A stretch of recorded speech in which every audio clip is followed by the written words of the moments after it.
Barang siapa ada orang yang ingin melakukan kebaikan, ingin berbuat baik, ya, falam ya'malha, lalu dia nggak sampai mengerjakan kebaikan tersebut, diurung melaksanakannya karena ada halangan, apa karena dia sakit, atau ya seperti Rasulullah waktu ingin umroh terhalang, waktu itu dihalangi oleh kufar Quraisy seperti itu, nggak jadi umroh pulang. Ini kata Allah, katabahallahu hasanatan kamilah, Allah tuliskan walaupun dia nggak sempat ngerjainnya, nggak sempat, dia udah niat ingin melakukan kebaikan tapi nggak jadi karena suatu halangan, maka tetap Allah sudah tuliskan itu adalah suatu kebaikan yang sempurna. Ini adalah bagian dari rahmat Allah subhanahu wa ta'ala, kebaikan yang Allah berikan kepada seorang yang mukmin.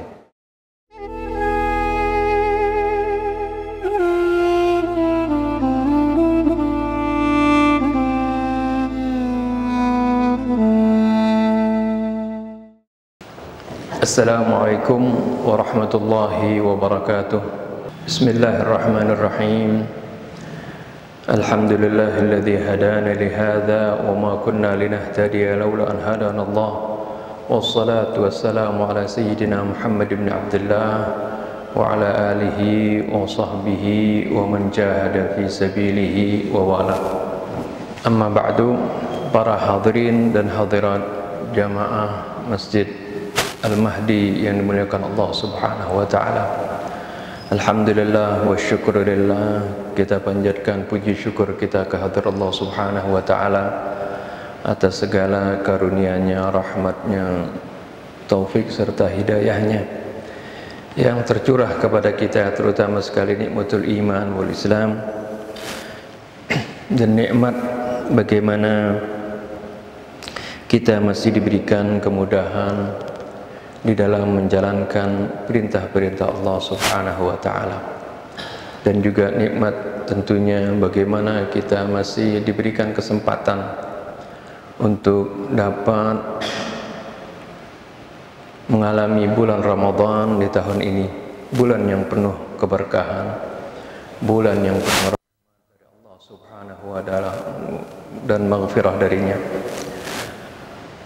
Hadirin dan hadirat, pada kesempatan kali ini insyaallah kita akan merenungi firman Allah dalam surah Al-Qari'ah, kemudian firman Allah dalam surah Al-Mu'minun.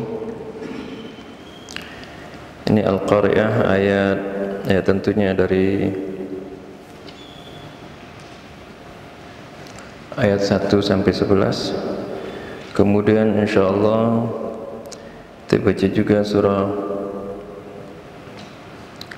Al-Mu'minun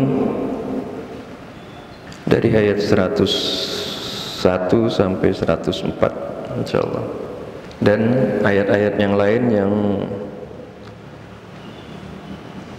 sejalan dengan itu, yaitu suratul A'raf ayat 8 dan 9.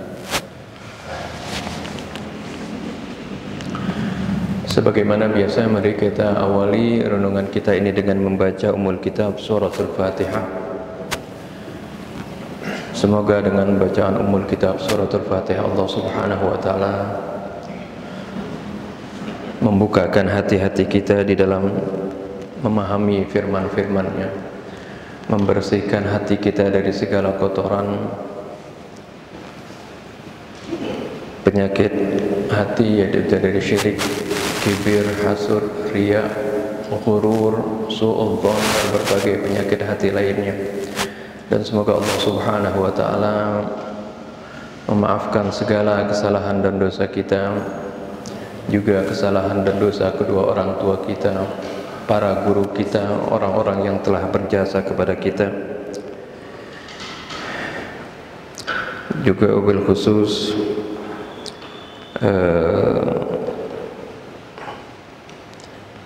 hari ini ada yang meninggal dari ayah orang tua dari Guru Rasil, yaitu Bapak Haji Ahmad Joko Priyono. Semoga Allah subhanahu wa ta'ala memberikan maghfirah dan ampunan kepadanya, menempatkan beliau di tempat yang diridhai Allah Subhanahu wa taala ala hadhihi niyyah kulli niyyah salihah wa ila hadratin nabi Muhammadin sallallahu alaihi wasallam. Al-Fatihah. A'udzu billahi minasy syaithanir rajim. Bismillahir rahmanir rahim. Alhamdulillahi rabbil alamin. Arrahmanir rahim. Maliki yaumiddin.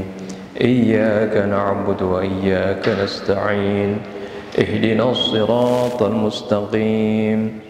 صراط الذين أنعمت عليهم غير المغضوب عليهم ولا الضالين. بسم الله الرحمن الرحيم. القارعة ما القارعة وما أدراك ما القارعة يوم يكون الناس كالفراش المبثوث وتكون الجبال كالعهن المنفوش فأما من ثقلت موازينه فهو في عيشة راضية وأما من خفت موازينه فأمه هاوية وما أدراك ما هي نار حامية. صدق الله العظيم وصدق رسوله النبي الحبيب الكريم ونحن على ذلك من الشاهدين الشاكرين والحمد لله رب العالمين. سبحانك لا علم لنا إلا ما علمتنا إنك أنت العليم الحكيم. ربنا زدنا علما وألحقنا بالصالحين. ربنا لا تزغ قلوبنا بعد إذ هديتنا وهب لنا من لدنك رحمة إنك أنت الوهاب. رب اشرح لي صدري ويسر لي أمري واحلل عقدة من لساني يفقهوا قولي. أما بعد. Hadirin dan hadirat jamaah Masjid Al-Mahdi yang dimuliakan Allah Subhanahu wa taala. Allah Subhanahu wa ta'ala yang Rahman dan Rahim, yang begitu besar rahmatnya, yang Allah katakan wa rahmati wasi'at kulla syai', rahmatku meliputi segala sesuatu, dan terutama sekali rahmat Allah Subhanahu wa ta'ala terhadap kaum mukminin. Allah Subhanahu wa ta'ala katakan wa kana bil mu'minina rahima, dan Allah Subhanahu wa ta'ala sangat-sangat penyayang dengan kaum mukminin. Allah Subhanahu wa ta'ala berkali-kali mengingatkan kepada kita tentang akan terjadinya hari kiamat, tentang akan terjadinya yaumul hisab, tentang akan terjadinya bagaimana kita ini akan ditimbang amal perbuatan kita. Berkali-kali Allah Subhanahu wa ta'ala ingatkan kepada kita kaum muslimin, kaum mukminin, ini tiada lain adalah bentuk dari kasih sayang Allah Subhanahu wa ta'ala. Allah Subhanahu wa ta'ala ingatkan bahwa pasti terjadi hari kiamat. Ini adalah merupakan sesuatu yang pasti, karena ini diberitakan oleh Allah Subhanahu wa ta'ala dalam Al-Quran. Kalau kita misalnya ada baca cerita-cerita tentang tanda-tanda kiamat dari riwayat, ya itu bisa benar dan juga bisa salah. Tapi kalau tanda-tanda yang disampaikan dari dalam Al-Quran itu sudah pasti benar. Karena Al-Quran ini lebih pasti dari ilmu pasti. Sering saya katakan seperti itu. Apa yang dikabarkan oleh Allah dalam Al-Quran ini pasti terjadi, dan kita pasti bisa mengalaminya ataupun tidak, ya, tapi hal tersebut pasti terjadi. Adapun tentang yaumul hisab, itu pasti setiap kita akan mengalaminya. Kalau hari kiamat, ya tentunya Tidak setiap kita akan mengalaminya, tapi itu pasti terjadi. Allah Subhanahu wa taala dalam surah Al-Qari'ah ini mengatakan Al-Qari'ah. Ini nama lain dari nama kiamat ya. Hari kiamat itu dalam Al-Qur'an disebut juga As-Sa'ah, disebut juga Al-Qiyamah, disebut juga Al-Qari'ah, disebut juga As-Sakhah. Itu adalah nama-nama kiamat. Di sini Allah Subhanahu wa taala mengistilahkannya dengan kata Al-Qari'ah. Kalau dari segi bahasa dia kata qara'a ini artinya mengetuk, menghentak. Ya. Kalau kita mengetuk pintu, ana aqra'ul bab. Kalau pakai ain itu aqra'ul bab artinya ngetuk pintu ya. Kalau pakai hamzah itu membaca kan. Ya, ana aqra'u baban min abwabil, misalnya min abwabil ikhlas, itu membaca bab artinya bab dalam pelajaran kalau pakai hamzah. Tapi kalau pakai ain, ana aqra'ul bab artinya aku mengetuk pintu ya. Al-Qari'ah di sini artinya sesuatu yang menggetarkan, sesuatu yang mengagetkan, sesuatu yang mengejutkan, seperti itu. Ini karena datangnya kiamat itu seperti itu. Kalau disebut as-sa'ah ya, hari kiamat disebut as-sa'ah karena ya ini berbicara mengenai waktu, yang mana waktu terjadinya itu pasti, akan tetapi kapan terjadinya ya manusia tidak ada yang mengetahuinya. Nah, ini Al-Qari'ah Allah Subhanahu wa taala sebutkan ya, sebagai sesuatu yang mengejutkan, yang mengagetkan. Kita mungkin kalau ada benda jatuh yang besar di samping masjid ini misalnya, dengan suaranya keras sekali, itu kan kaget sekali. Bagaimana kalau yang jatuh itu meteor? Bagaimana kalau yang jatuh itu berbenturannya antara planet bumi dengan planet-planet yang lain? Itu lebih dahsyat dari bom nuklir, bom atom. Kita lihat kalau mungkin video bagaimana kalau ketika bom atom meledak itu menghancurkan segala sesuatu. Itu begitu juga kalau bumi ini berbenturan dengan planet-planet lain. Kalau di ayat yang lain, apabila bintang-bintang berjatuhan, bukan jatuh seperti jambu air jatuh ke bumi gitu, bintang lebih besar dari bumi. Maksudnya itu adalah berbenturan antara benda-benda planet, benda-benda langit ini. Allah Subhanahu wa taala sebutkan di sini Al-Qari'ah. Mal Qari'ah. Al-Qari'ah, apa itu Al-Qari'ah? Mungkin secara bahasa orang Arab sudah tahu arti Qari'ah, arti sesuatu yang mengejutkan, sesuatu yang mengagetkan. Tapi Allah Subhanahu wa taala bukan memaksudkan itu. Tapi Allah katakan wa ma adraka mal qari'ah. Tahukah engkau apa itu Al-Qari'ah? Lalu Allah ceritakan saat terjadi Al-Qari'ah ini. Yauma yakunun nasu kal farashil mabthus. Pada saat manusia itu bagaikan serangga-serangga yang berhamburan, bangunan-bangunan hancur semuanya ya, dan berterbangan seperti itu. Manusia juga hancur. Ini Allah gambarkan seperti binatang serangga-serangga yang berhamburan.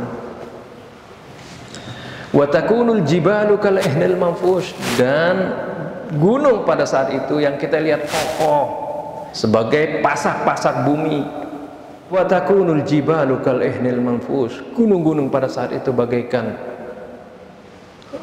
kapas-kapas yang ditiup angin. Hancur semuanya, bangunan-bangunan yang megah-megah, gedung-gedung itu hancur semuanya. Ini gambaran kiamat. Ini karena ayatnya pendek, langsung Allah Subhanahu wa taala ibarat film ya, loncat ke masa di mana manusia sudah dihisab oleh Allah Subhanahu wa taala.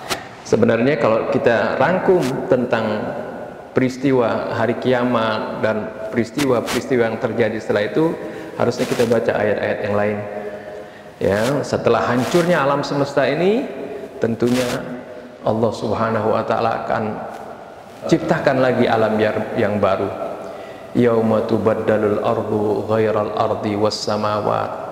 Saat Allah Subhanahu wa taala ganti bumi yang sudah hancur ini dengan bumi yang baru. Was samawat, dan langit-langit Allah ganti dengan langit yang baru. Nah, pada saat itulah ya manusia dibangkitkan dari kubur mereka. Dari bumi yang baru ini manusia dibangkitkan. Ya, mungkinan bumi yang baru itu adalah bagian juga, bumi yang kita ini menjadi bagian dari bumi yang baru, sehingga manusia kemudian dibangkitkan dari kuburnya. Ya, seperti dalam surah Yasin, wa nufikha fis-suri fa idahum minal ajdathi ila rabbihim yansilun. Nah, pada saat itulah manusia dibangkitkan dari kuburnya, ya, dan kemudian disatukan lagi jiwa mereka dengan jasadnya. Wa idzan nufusu zuwijat, pada saat jiwa-jiwa disatukan dengan jasad-jasad yang baru diciptakan semuanya dalam keadaan urban atraba, sebaya semuanya, sebaya umurnya, nggak ada yang kecil, nggak ada yang besar, ya, semuanya sebaya, nggak ada nenek-nenek, nggak ada kakek-kakek, semuanya sebaya. Jadi pada saat itu disatukan jiwa-jiwa yang asalnya terpisah dengan jasadnya ketika meninggal.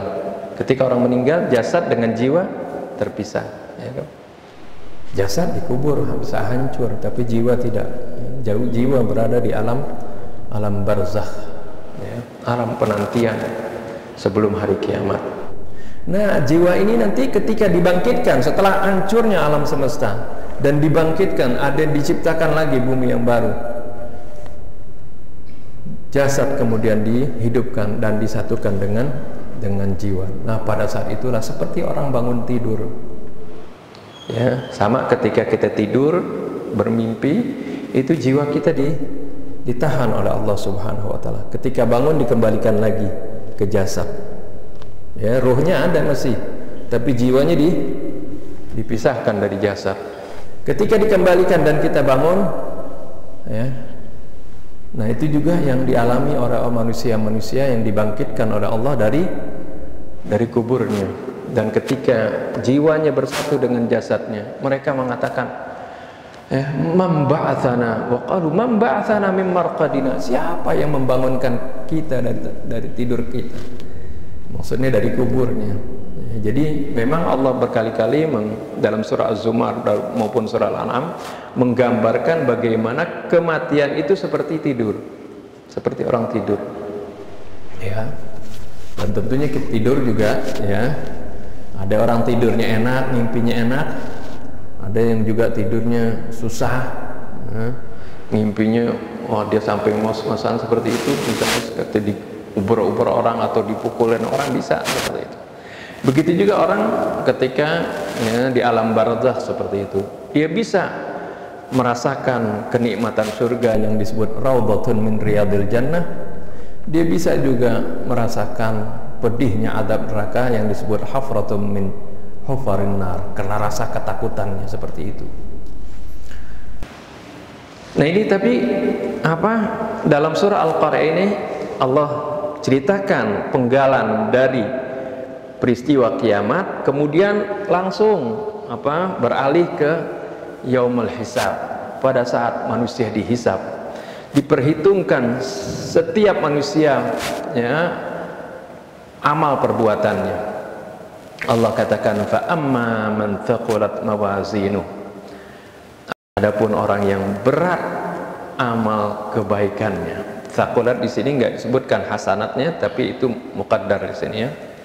Fa amma man thaqulat mawazinuh, adapun orang yang berat amal timbangan kebaikannya, fahuwa fi 'isyatir radiyah, maka dia berada di dalam kehidupan yang menyenangkan. Radiyah arti dia ridha, dia senang. Dalam ayat lain disebutkan radiyatan mardiyah, di samping dia ridha, dia senang, dia mendapatkan keridhaan Allah Subhanahu wa taala. Keridhaan Allah Subhanahu wa taala itu lebih nikmat dari kenikmatan, ya, yang diberikan oleh Allah di surga. Ya, itu adalah kenikmatan yang tiada tara kalau mendapatkan keridhaan Allah Subhanahu wa taala. Ini bagi mereka yang amal kebaikannya lebih berat dari amal keburukannya. Tapi wa amma man khaffat mawazin, barang siapa yang ringan timbangan amal kebaikannya, artinya keburukannya lebih berat dari kebaikannya, fa ummuhu hawiyah, maka tempatnya adalah di hawiyah. Hawiyah itu dari kata hawa yahwi, arti terjun ke bawah atau sesuatu yang dalam ya. Jadi maka dia berada di hawiyah. Wa ma adraka ma hiya, tahukah engkau apa itu hawiyah? Narun hamiyah, yaitu api yang sangat membakar, yang sangat panas. Ini gambaran bagaimana kesudahan mereka-mereka yang amal kebaikannya lebih besar, yang lebih berat, maka dia tempatnya di surga. Sebaliknya orang yang amal keburukannya lebih banyak dari kebaikannya, tempatnya di neraka. Kan tadi ya, di dalam surah Al-Mu'minun ya. Di dalam surah Al-Mu'minin Allah Subhanahu wa taala sebutkan ayat ya tadi 101. Fa idza nufikha fis suri fala ansaba bainahum wa la yata'asaalun. Kita ketahui bahwasanya ini 101 ya, surah Al-Mu'minun. Ditiupkan sangkakala yang pertama itu ketika terjadinya kiamat. Ditiupkan sangkakala yang kedua itu adalah hari kebangkitan ya, seperti dalam surah Yasin itu yang disebutkan itu adalah sangkakala yang kedua ya. Ini apabila ditiupkan sangkakala, bentuknya sangkakala seperti apa ini wallahu alam ya. Fala ansaba bainahum wala yauma idzin wala yatasaalun, maka tidak ada lagi hubungan nasab pada waktu itu di antara mereka, dan mereka tidak saling bertanya karena saking dahsyatnya peristiwa kiamat ya, sampai saudara dengan saudara tidak kenal, seperti yang diterangkan dalam surah Abasa, yauma yafirrul mar'u min akhihi wa ummihi wa abihi wa sahibatihi wa banihi likulli imri'in minhum yauma idzin sya'nu yughni. Pada saat hari kiamat ya, fa idza ja'atis sakhah, itu sakhah disebut itu adalah hari kiamat ya. Pada saat itu seorang lari dari saudaranya, dari ibunya, dari ayahnya, dari anaknya ya, padahal tahu itu saudaranya, tapi karena dahsyatnya peristiwa tersebut ya, mereka masing-masing sibuk dengan dirinya. Nah ini juga dalam surah Al-Mu'minun ya, setelah terjadinya kiamat langsung bercerita tentang yaumul hisab. Faman thaqulat mawazinuhu faulaika humul muflihun, barang siapa yang berat timbangan kebaikannya maka mereka adalah orang-orang yang beruntung. Wa man khaffat mawazinuhu, barang siapa yang ringan amal kebaikannya, faulaika alladzina khasiru anfusahum, maka mereka adalah orang yang merugikan diri mereka sendiri. Fi jahannam khalidun, mereka kekal di dalam neraka jahanam. Nah ini Allah Subhanahu wa taala ingatkan nanti suatu peristiwa yang akan dialami oleh setiap kita. Pasti mengalami yaumul hisab tersebut. Pasti amalan kita ini akan diperhitungkan oleh Allah Subhanahu wa taala. Nah, sudah Allah ingatkan nanti barang siapa orang yang lebih banyak amal kebaikannya, lebih berat amal kebaikan, mereka adalah orang-orang yang beruntung. Tapi barang siapa yang amal keburukannya lebih berat, itu adalah orang-orang yang merugi. Untuk itu Allah Subhanahu wa taala yang Maha Rahman dan Rahim, Allah tidak ingin kita ini kaum mukminin mengalami hal yang bagaimana amal kebaikan kita itu lebih ringan daripada amal keburukan. Ya, nggak mau Allah Subhanahu wa taala itu ya, kita ini akan terjerumus dalam neraka jahanam. Oleh karena itu, dari rahmat Allah Subhanahu wa taala, dari kasih sayang Allah Subhanahu wa taala kepada kaum mukminin, Allah Subhanahu wa taala memberikan setiap amal kebaikan nilainya itu minimal diberikan nilai 10 kali, ya. Ini ketentuan standar rahmat Allah Subhanahu wa taala, kasih sayang Allah, supaya nanti ketika ditimbang amal kebaikan kita lebih banyak daripada amal keburukan. Setiap melaksanakan satu kebaikan dapat nilainya 10. Sebaliknya, wa man jaa bis sayyi'ati fala yujza illa mithlaha wa hum la yudhlamun. Barang siapa yang melakukan amal yang buruk, melakukan dosa, dicatatnya hanya 1. Wa hum la yudhlamun, dan mereka pun tidak dizalimi. Artinya tidak dizalimi, nggak mungkin satu ini ditambahin jadi 10 atau satu ditambahin nolnya jadi 100 gitu. Ya kayak orang perhitungan itu ya. Perhitungan pemilu gitu. Kalau salah kalau curang gitu ya, seperti itu. Bisa tambah, enggak, wahum la yudhlamun, mereka tidak akan dizalimi. Ya, jadi amal kebaikan diganjarnya 10. Ini standarnya ini. Semua kebaikan. Bahkan bisa Allah lebihkan dari itu. Ada dalam satu hadis qudsi yang diriwayatkan dari Ibnu Abbas, ya. Rasulullah SAW bersabda, fima yarwihi an rabbihi tabaraka wa ta'ala. Itu hadis qudsi, itu sama seperti hadis biasa, itu ucapan Nabi, walaupun kandungannya adalah itu ilham wahyu dari Allah, tapi redaksinya Rasulullah sendiri yang susun, ya. Tidak seperti Al-Quran. Al-Qurannya ini firman Allah, redaksinya dari Allah Subhanahu wa ta'ala. Rasulullah nggak berani robah walaupun satu huruf, ya. Tapi kalau hadis qudsi tidak, maknanya dari Allah Subhanahu wa ta'ala, tapi yang menyusun atau kalimatnya atau redaksinya dari Nabi kita Muhammad SAW. Itu perbedaan hadis qudsi, ya, dengan firman Allah Subhanahu wa ta'ala. Jadi sering kalau yang dalam baca kitab-kitab hadis, kalau dibilang misalnya an Ibnu Abbas radhiyallahu anhu an Rasulillahi sallallahu alaihi wasallam fima yarwi an rabbihi tabaraka wa ta'ala, itu namanya dari Rasulullah SAW sesuai dengan apa yang dia riwayatkan dari Allah Subhanahu wa ta'ala. Ini maksudnya ini adalah hadis qudsi, ya. Dan seperti hadis yang saya bacakan ini, yaitu Allah Subhanahu wa ta'ala menjelaskan, innallaha katabal hasanat was sayyiat. Sungguhnya Allah menuliskan segala perbuatan baik dan perbuatan buruk. Ini dicatat oleh Allah Subhanahu wa ta'ala, ya, yang kita kenal, ya, dengan para malaikatnya yang mencatat, ya. Tsumma bayyana dzalik, kemudian Allah jelaskan. Jadi Allah tuliskan, ya, perbuatan baik dan perbuatan buruk itu dicatat oleh Allah. Tapi uniknya bagaimana ini bagian dari rahmat Allah. Allah katakan, faman hamma bihasanatin, barang siapa ada orang yang ingin melakukan kebaikan, ingin berbuat baik, ya, falam ya'malha, lalu dia nggak sampai mengerjakan kebaikan tersebut, diurung melaksanakannya karena ada halangan, apa karena dia sakit, atau ya seperti Rasulullah waktu ingin umroh terhalang, waktu itu dihalangi oleh kufar Quraisy seperti itu, nggak jadi umroh pulang. Ini kata Allah, katabahallahu hasanatan kamilah, Allah tuliskan walaupun dia nggak sempat ngerjainnya, nggak sempat, dia udah niat ingin melakukan kebaikan tapi nggak jadi karena suatu halangan, maka tetap Allah sudah tuliskan itu adalah suatu kebaikan yang sempurna.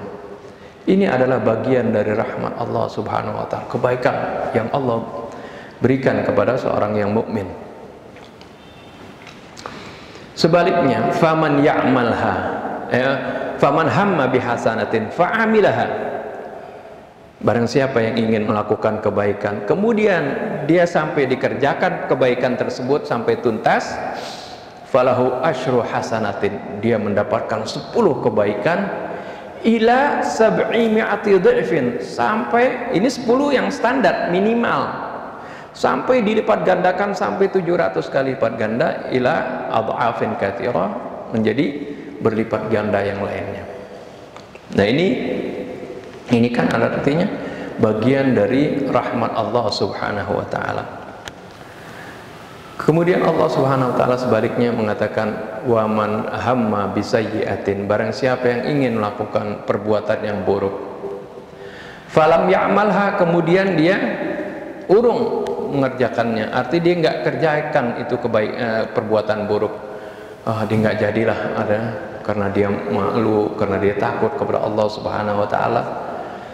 Ini niatnya mau melakukan keburukan, niatnya mau melakukan dosa, tapi kemudian dia nggak jadi, ya nggak jadi arti dari kemauan dirinya sendiri, bukan karena dihalangi sama orang ya, tapi karena dia nggak mau, memang nggak jadi, kemudian dia urungkan niatnya, Allah tulis menjadi suatu kebaikan, dia dapat pahala juga dia. Tapi waman hamma bisayyi'atin, barang siapa yang ingin melakukan keburukan, fa'amilaha, lalu dia kerjakan, falahu sayyi'atun kamilah, sayyi'atun wahidah, dia dapat satu dosa saja. Ini adalah bagian dari tadi saya bilang rahmat Allah Subhanahu wa taala. Ya. Dan rahmat-rahmat Allah Subhanahu wa taala, ya, di samping tadi ya, bagaimana perbuatan baik akan dilipat gandakan 10 kali lipat ganda, bukan itu saja, bahkan ya, sampai 700 kali lipat ganda, seperti orang yang berinfak di jalan Allah, mathalul ladzina yunfiquna fi sabilillah, mathalul ladzina yunfiquna amwalahum fi sabilillah kamathali habbatin ambatat sab'a sanabila fi kulli sumbulatin mi'atu habbah.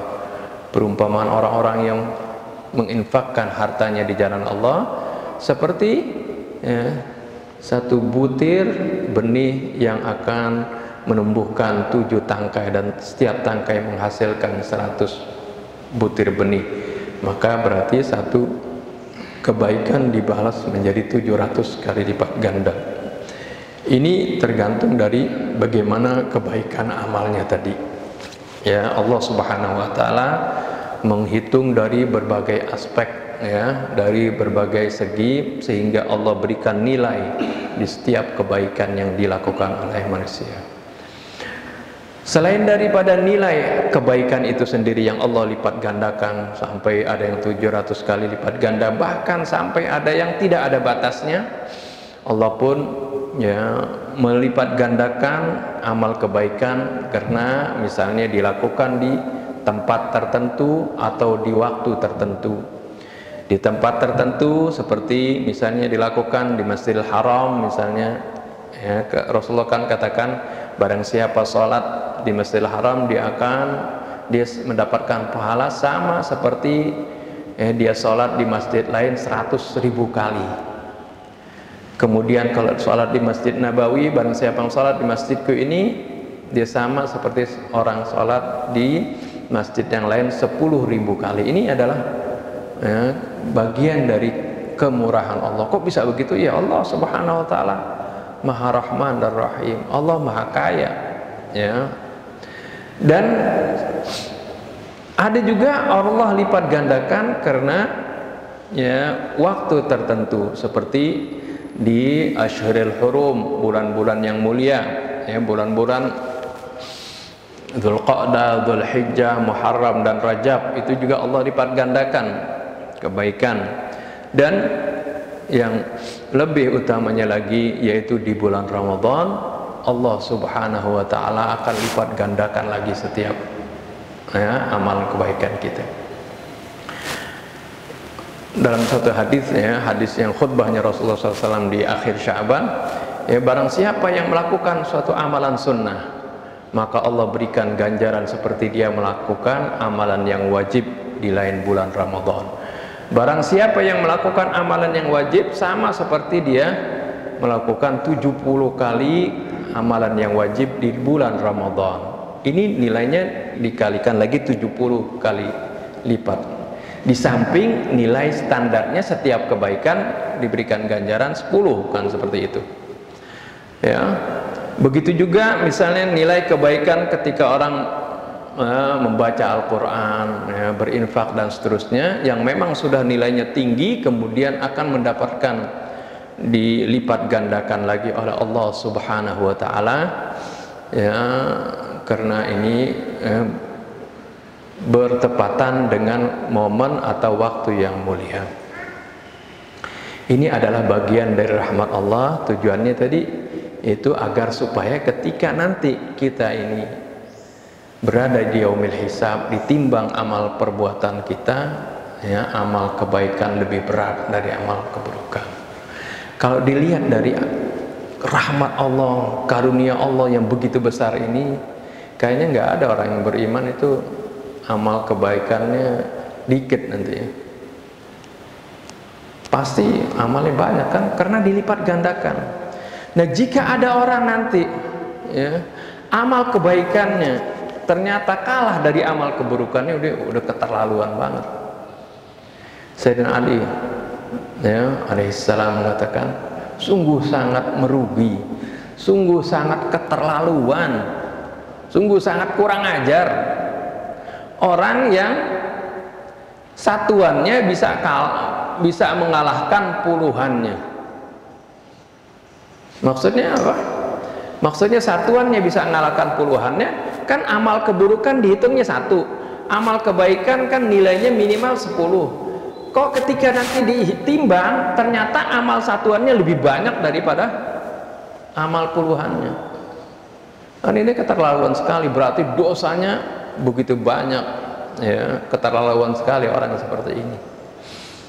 Nah, ini adalah bagian dari rahmat Allah Subhanahu wa taala, yaitu ketika Allah mengingatkan ini, ya Allah pun memberikan ma'unahnya, memberikan bantuannya, memberikan kelonggarannya, memberikan rahmatnya dengan melipat gandakan amalan kebaikan. Yang terakhir, yang penting adalah yang sangat harus diperhatikan, ya, setiap amal kebaikan ini, ya, kalau mau dinilai kebaikan sebagai kebaikan yang akan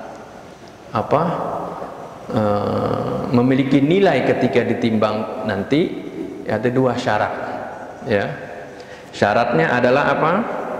Syarat yang pertama, harus amal tersebut sesuai dengan Al-Qur'anul Karim ya. Syarat yang pertama adalah mutabaqatuhu li kitabillah. Syarat yang pertama agar supaya amal kita ini diterima oleh Allah dan amal kita ini tadi mendapat nilai satu kebaikan menjadi 10 ya, itu minimal. Itu yang pertama, syaratnya adalah itu perbuatan tersebut harus sesuai dengan kitabullah, dengan Al-Quran. Karena Al-Quran ini adalah sebagai ukuran. Al-Quran ini sebagai neraca ya. Ini sebagai ukuran diterimanya benarnya atau tidak benarnya perbuatan kita. Allah jelaskan, wal waznu yauma idzinil haq. Kalau mizan itu alatnya, al waznu artinya ukuran. Yang menjadi ukuran, yang menjadi neraca yauma idzin pada saat itu, yakni pada saat di hari hisab nanti, adalah al haq. Ya, sering ini kalau ini dilihat di terjemahannya kurang tepat ya, seolah-olah wal waznu yauma idzin haqqun ya, neraca pada waktu itu adalah benar. Bukan begitu. Wal waznu, kalau itu kalimatnya wal waznu yauma idzin haqqun, begitu kalau dalam bahasa Arabnya. Tapi enggak, ini ya, wal waznu yauma idzin al haqqu. Yang menjadi neraca pada waktu itu adalah al haq. Ya, ini juga Allah Subhanahu wa taala sebutkan, walaqad arsalna rusulana wa anzalna ma'ahumul kitaba wal mizan. Ya, sungguh kami telah mengutus para rasul kami dan kami turunkan kepada mereka kitab wal mizan sebagai neraca, sebagai ukuran. Ya, wawunya di sini disebut ataf tafsir. Jadi kitab Al-Qur'an itu adalah sebagai ukuran kebenaran. Banyak orang di antara kita sekarang ribut sering ya, dalam berbagai masalah ribut bertentangan ya. Yang jadi ukuran kemudian ketika dia berhujjah, yang jadi ukurannya adalah riwayat-riwayat misalnya, atau qaul-qaul ulama seperti itu. Akhirnya nggak ketemu karena masing-masing dia punya ulama, yang ini punya ulama, yang ini punya riwayat, yang itu punya riwayat. Coba dikembalikan kepada Al-Quran. Mana riwayat yang paling sesuai dengan Al-Quran, itulah yang benar. Karena nanti kebenaran pada yaumil qiyamah yang jadi acuan adalah Al-Quran. Ya, ini bagi umat Nabi kita Muhammad SAW dan bagi umat terdahulu, yaitu kitab suci yang diturunkan kepada mereka. Atau bahkan Al-Quran juga bisa menjadi acuan untuk seluruh umat. Yang menjadi neraca pada waktu itu adalah Al-Haq, ini Al-Quran. Kemudian Allah ingatkan lagi, faman thaqulat mawazinuh, berat amal kebaikannya. Terus waman khaffat mawazinuh, barang siapa yang ringan timbangan kebaikannya. Kenapa ringan? Ya karena nggak sesuai dengan Al-Quranul Karim. Faulaika alladzina khasiru anfusahum, mereka adalah orang-orang yang merugikan diri mereka sendiri. Kenapa sebabnya merugikan diri mereka sendiri? Bima kanu bi ayatina yadhlimun, karena mereka menzalimi ayat-ayat kami. Kembali disebutkan tentang ayat-ayat Allah. Ya, ini Al-Quran kan ada ayat Allah. Jadi ini sebagai tafsir, akhir ayat ini tafsir daripada Al-Haq tadi. Ya, Al-Haq itu Al-Quran yang merupakan firman-firman Allah Subhanahu wa taala. Mereka rugi karena mereka menzalimi ayat-ayat Allah. Arti menzalimi di sini maksudnya mereka tidak indahkan firman-firman Allah. Mereka tidak ikuti firman-firman Allah Subhanahu wa taala. Nah, sekarang amal-amal kita contohnya yang sudah sesuai gak dengan Al-Quran? Kita diperintahkan sholat, ya kita sudah sholat. Ini sejalan dengan Al-Quran. Lalu ya kalau sesuai dengan sunnah Nabi, sunnah ya bukan riwayat hadis ya. Riwayat hadis bisa benar bisa salah. Tapi kalau sunnah Rasul, ya kita melaksanakan sholat, umumnya kita sholat kita ini sesuai dengan apa yang dilakukan oleh Rasulullah SAW. Kalau perbedaan ya, dalam sunnah-sunnahnya itu adalah perbedaan riwayat, tapi dalam hal-hal pokoknya ya semuanya sesuai dengan apa yang dilakukan oleh Rasul. Karena ini perintah sholat ini dan pelaksanaan sholat ini riwayatnya mutawatir ya. Oleh karena itu dalam hal-hal yang rukunnya nggak ada perbedaan ya, seperti bagaimana diawali dengan takbir, diakhiri dengan salam, ya, kemudian diperintahkan salat itu dalam keadaan berdiri, kemudian baca surah di sana, kemudian ada ruku, ada i'tidal, ada sujud. Itu semuanya adalah rukun-rukun salat yang tidak ada perbedaan. Tapi misalnya ada hal-hal yang perlu dalam meletakkan tangan, itu adalah perbedaan-perbedaan ya, karena dalam riwayat sebenarnya kalau sholatnya Nabi itu kalau hal-hal yang umum itu kan sholatnya Nabi disaksikan oleh ribuan sahabat ya, dari ratusan kemudian menjadi ribuan seperti itu.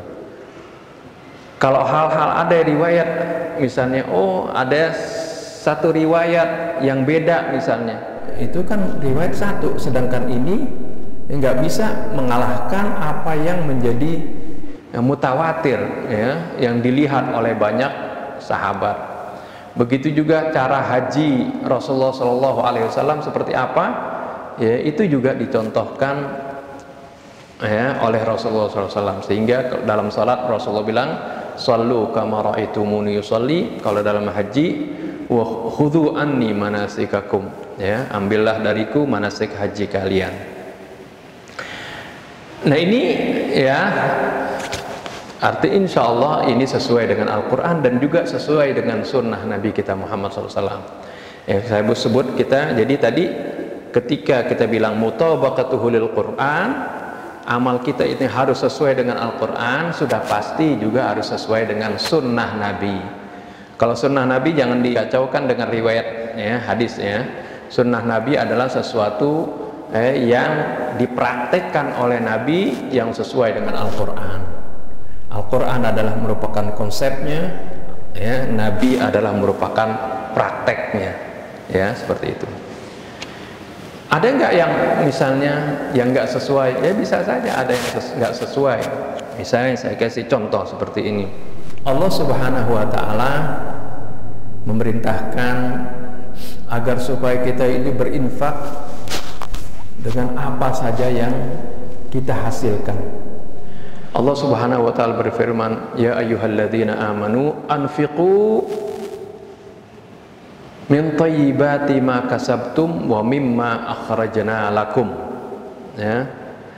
Wahai orang-orang yang beriman, infakkanlah dari segala sesuatu yang baik, ya, dari hasil usaha kalian dan dari apa yang kami keluarkan dari muka bumi. Nah, ini adalah, ya, ketentuan Allah yang ini berlaku baik pada zaman Nabi, zaman sahabat, zaman tabi'in, tabi'in, zaman sekarang maupun zaman yang akan datang. Artinya infak ini berlakunya umum dari segala penghasilan. Nah, kalau ada yang mengatakan misalnya, misalnya zakat profesi nggak wajib, nggak ada itu, karena di zaman Nabi kagak ada, ya. Seorang misalnya memiliki penghasilan dari profesinya, apakah dia seorang dokter, insinyur, pengacara, YouTuber misalnya, atau sebagai programmer, yang mana kekayaannya kadang-kadang, ya, lebih banyak dari orang yang usaha dagang misalnya gitu, atau lebih banyak dari usaha, ya, petani, itu pasti, ya. Tapi petani, pedagang wajib berzakat. Tapi pengusaha itu profesi yang tadi seperti programmer, tahu penghasilan programmer kalau dia programnya sudah digunakan oleh, ya, masyarakat dunia, seperti software itu, software Microsoft misalnya, itu program-program di komputer menggunakan itu semuanya. Itu, programmernya itu tidur saja duitnya bertambah terus. Ya, kalau ada seorang muslim memiliki kekayaan seperti itu, ya, dia YouTuber kah, ya, duitnya banyak, ya, karena menghasilkan itu, misalnya dari hasil karyanya dia menghasilkan sesuatu, dari kepintarannya dia menghasilkan sesuatu, ya, yang banyak, itu katanya nggak wajib zakat. Nah, apa ini sesuai dengan Al-Quran? Kan kata zaman Nabi nggak ada. Ya emang juga zaman Nabi kagak ada. Kan nggak ada contohnya dari Nabi, dibilang. Masa sih Rasulullah mau memberikan contoh sesuatu yang nggak ada? Rasulullah itu sangat realistis. Memberikan contoh itu sesuatu yang bisa diikutin oleh umatnya. Rasulullah zaman dulu, Rasulullah katakan yang wajib dizakatin itu misalnya dari kurma, dari gandum, dari kismis, kemudian dari hasil perniagaan yang ada waktu itu, kemudian dari pertanian, ya, peternakan. Karena pada waktu itu penghasilan hanya itu. Belum ada sekarang ada orang yang menghasilkan sesuatu dari iklan misalnya. Ya, nggak ada kan zaman dulu seperti itu. Apakah kemudian ini nggak wajib? Nah, kalau mengacu dari riwayat tadi, memang kayaknya nggak ada nih di zaman Rasul. Tapi yang jadi acuan kan Al-Quran. Makanya tadi nanti yang jadi di yaumil qiyamah wal waznu yauma idzinil haq, yang menjadi neraca ukuran kebenaran nanti adalah Al-Quran.